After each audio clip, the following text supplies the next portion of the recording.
From radical seeds come radical and revolutionary roots.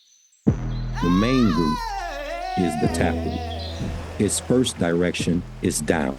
It nourishes more roots that reach out, sometimes for miles, across borders, across generations. The root systems of live oaks can communicate and share water during the tidal surge of a Category 5 hurricane. The taproot of a cypress tree grows deep enough for the other roots to spread far and wide, building networks, building systems, building inspiration for a movement built on love and collective liberation, rooted in communities on the front lines of the climate crisis, guided by indigenous wisdom, watered by frontline experience, wisdom, and strength. Rooted in a Southern culture of resistance, rooted in Black liberation. Do you feel that? Grounded in generational struggles for freedom and liberation, seeded by the ancestors before us. Taproot Earth seeds frontline formations that draw strength from each other.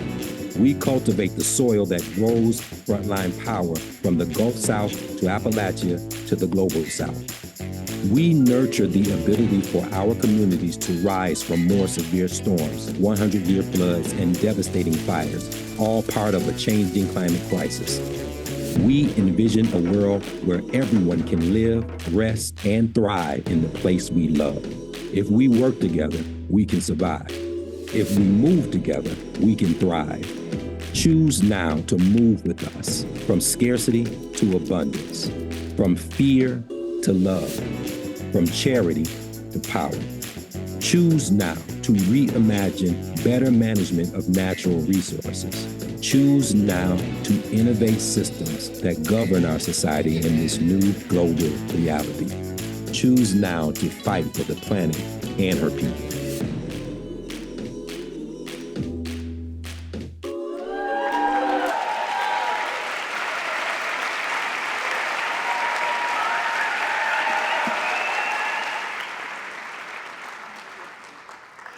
Peace, everyone. Oh, what a beautiful crew. It's great to see y'all.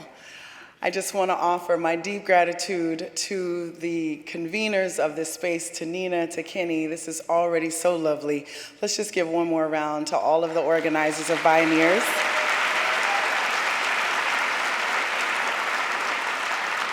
And I bring greetings from the traditional territory of the Choctaw Nation in Southeast Louisiana, and I bring my love and deep respect to the Ohlone people and the original peoples of this land. Thank you, and I ask for permission to be able to speak here today.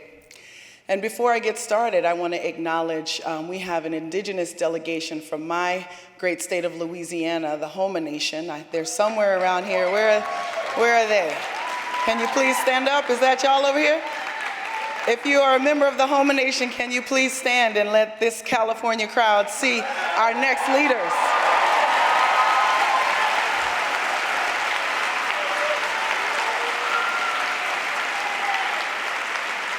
I give my peace and love to Keisha Clay, to Betty Billiard, to Jamie Dardar. They are mothers, they are warriors. They have brought our next generation here to learn, to grow, and to fight for Louisiana. And if we save Louisiana, we save everybody. So shout out to the next generation of leaders. We see you. And I just want to say thank you to all of you for coming here. I talked to Nina a couple of weeks ago about, coming to Bioneers, and I love this place. First of all, I like to always make fun of California whenever I can. It's just something we do in the South. It's a necessary thing we do. I had quinoa on the plane here. I'm just gonna talk about it. But the other thing I like about this space is that this is a space of folks who are open. I learned so much. I see so many things, I learn so many things, and I know it's because of all of you that this is a special place that we will always come back to. And so just thank all of you for being here. My job today is to make an offering. For those of you who know me or who have heard of me, you know that my general first step is to challenge everything and everyone. And that's okay. For those of you who are thinking about becoming lawyers, they need us, let me just tell you. They like us half the time, but they need us all the time. And so my job is to challenge what we think we know, what we think we have, what we think we can do, and that's what I've come here to push a little bit today, but I think you might be open to it. My job is to talk about expanding the movement, but before we can expand this climate justice movement, we're gonna have to do something really difficult, which is take a long look at ourselves. We always like to look out and ask, how can we bring more people over to our side? And the first step toward doing that is for us to take a look at who we are. Who are they receiving the invitation from? I want to let you know that it's been an honor for me to represent many communities, but often in international spaces. And I am often glad to talk about Louisiana and to talk about the front lines. But the hardest part of being in those international spaces is being a representative of the United States in spaces where our country is the most dominating force and stopping progress and causing obstacles and creating challenges on your behalf. It is our nation that has really put other nations on their knees. It was our representatives who said, in this climate conversation, the American way of life is not up for discussion. But I want you to know the American way of life must be up for discussion, or else we will not win this climate movement. And so what are we talking about when we're talking about this American way of life? Well, I have some truths to dispel, and it really has to do with what we have absorbed. We've absorbed a lie. We've absorbed a lie of individual exceptionalism. We're taught this from very early ages. We're taught that we are the exception, that America is the one, that we should be joyful in our domination, and that exceptionalism is what drives us forward. It's a basis of a lot of our success, and it is a lie, and we have absorbed it into our bodies. We've swallowed a poisonous elixir, the poisonous elixir that talks about just achieving something on your own, individualism. We did it all by ourselves. We picked ourselves up from the bootstraps. We worked really hard. But the truth is, and I'm sorry if you're hearing this first from me, the truth is, we stole most of it. We took the rest of it. And everyone who fought, we fought against them. And that is our nation. And if you think that that history is over, I am telling you, the way the U.S. is moving in the world right now is a continuation of the way the U.S. moved and established itself in this country so many years ago. We have devoted our prayers to a ridiculous religion of capitalism, and we are now caught in this rapture of extraction. We have to be willing to change not only what we believe, but how we move in the world. It's an important piece of the climate justice movement. If we're going to expand outward, we must first be dedicated to transforming ourselves. There's a principle in the Jimenez principles that says you have to be dedicated to self-transformation. And self-transformation is what you have to do before you fight those pipelines, before you fight these companies. You have to look in the mirror and say, how can I be better? How can we be better? And how can we stop this thing that is poisoning the entire world? The U.S. is, if not solely responsible, certainly significantly so, for the imbalance of a planet. A planet, y'all. We are now the leading consumers around the world. This is not about who we need to stop in the other country over there from doing the thing that doesn't emit greenhouse gases, because y'all know that's what we're doing. Let's go help Africa stop emitting greenhouse gas. Let's go help South America stop emitting greenhouse gas. That's not where this is coming from. This is coming from us. This is coming from the United States. This is coming from your communities. This is coming from mine. And I will tell you, in South Louisiana, everything that we pull out of the ground, we refine it right in the neighborhoods where we live. We poison the very children that we're asking to lead us in the next generation and as we go forward. And this is what we have to really think about and shift. We have to change our belief system. We have to change what we believe. And we have to change who we believe belongs in this movement. Now, I could make a joke about California tree huggers. Except when I saw your redwoods, I did hug it. I did hug it. It's a dope tree. It's a good tree. Y'all got a good tree. Y'all got a good tree. I understood. I understood. You got to see one of those things and then you'll hug it, and then you can become a tree hugger. But I want to say, we do need the tree huggers. We need the quinoa eaters, the tree huggers. We need all of those people, definitely. But this climate justice movement is not just about those people. This climate justice movement is about challenging borders. This climate justice movement is about the bodies and the people and the families that are moving across borders that everybody, think about it, they did not exist 100 years ago. They did not exist 200 years ago. In fact, the migration of people, the migration of all God's creatures, if nothing else, is a very natural phenomenon. We are now killing people at borders. We are now stopping people from claiming their own sovereign territory. You have got to understand this climate justice fight, this movement is about us having a new understanding of who belongs with us. We must advance immigrant rights. We must advance the rights of people to cross borders. We must advance indigenous sovereignty everywhere, in South Louisiana, in Palestine, in Congo, and everywhere else. These are our brothers and sisters, and we belong to them, and they belong to us. We have to challenge these borders, we have to challenge these ideas, and we also have to challenge this conversation around population.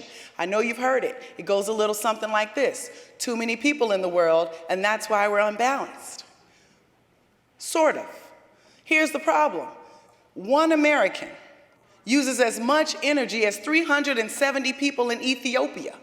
When you hear we need to hold down populations, you should understand this as a dog whistle. They're not talking about controlling the population of the United States. They're talking about controlling the black and brown feminine bodies of South America and of Africa, and you have to be concerned about that. That means the reproductive justice fight is part of the climate justice fight. That means body autonomy. That means body autonomy is part of the climate justice fight. That means queer liberation is part of the climate justice fight, and we've got to expand to those levels. If you don't understand that at this point, for this problem, this movement has to grow wider, not because you want it, not because you think it, but because it is. This is about all of us. This is about the ability to move. This is about the ability to control our bodies. And this is about not being fooled again, and not being pointed to who you should hate and who you should distrust. This is absolutely about collective living. And all of us, and I'm just gonna make fun of the next generation just for a second. I mean, could you get off the phone? I'm just saying, could you get off the phone? I'm not mad about the phone, I'm just saying it's hurting us. It's hurting us. We don't even know how to talk to each other anymore. We can't even look at each other anymore. You know, you're supposed to be able to check somebody out across the room and send an eye signal. We don't even know how to do that. When it goes down, y'all, the phones go down. I'm gonna tell you the truth. The phones go down. The towers go down, the phones go down, and all we have is each other. And if we have forgotten how to be a collective, we will not win. It's time for us to remember that community is what's gonna save us. Love is what's gonna save us. Togetherness and unity and solidarity is what's gonna save us.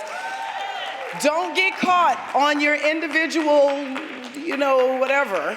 Don't get caught on that device. Reconnect. It's time for us to connect.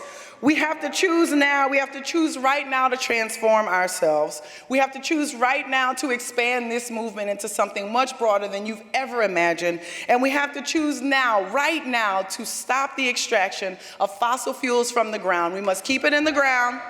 And we cannot be lulled by the, present of jobs, the jobs that are going to kill us and blow us up, and kill us softly and take our lungs and poison our soil, those jobs aren't good enough. I don't care how many of them they give to us. We don't want them. In fact, let's reimagine labor. Let's visibilize what labor really is. Let's talk about what kind of labor it takes to make sure a baby is raised correctly or that communities are hugged. There is labor happening all the time. Let's redefine this. We don't have to work for them. We don't have to work for them. This is our land. These are our resources. Let's steward them collectively. Let's learn how to do that together, but we don't have to give this up, and we don't have to give this away. You're asking Black liberation and climate justice, Colette, what could we be talking about? And this one's gonna make you uncomfortable, but it's just the truth. There is racism in the world, y'all. It's a real thing, okay? It's real. And there is anti-Black racism. And it's a little bit different. And it's a little more sinister. And it comes from all angles. But let me tell you this. If you have allowed a people across the world to be so devalued to the point of dehumanizing us, and if we have come back from the brink of our humanity being taken away, then you must in your soul find the courage to follow us.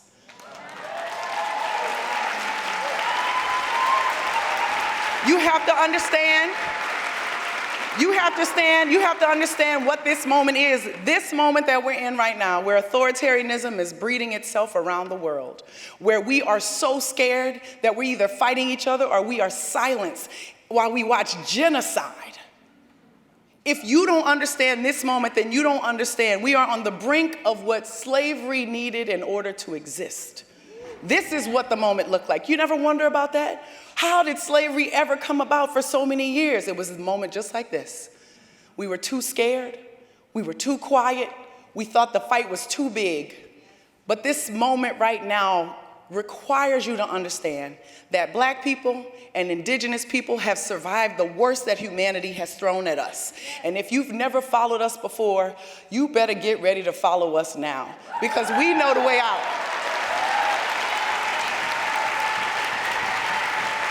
And so let me ask you to say it with me, because I like claps, but what I really like is solidarity. So I'm going to ask you to say it with me, okay? And I want you to know one thing: racism doesn't just chain me, friends. It chains you too. And so I need you to say it with me. It is our duty to fight for our freedom. It is our duty to win. We must love each other. We must support each other. We must protect each other. We have nothing to lose but our chains. We have nothing to lose but our chains. We have nothing to lose but our chains. It is our duty to fight for our freedom. It is our duty to win. We must love each other. We must support each other. We must protect each other.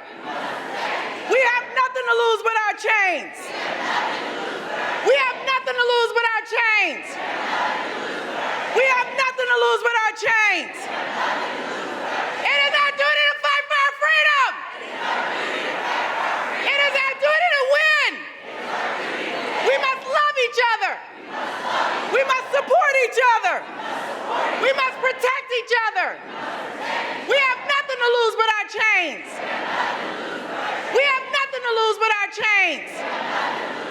We have nothing to lose but our chains. Ashe, thank you very much.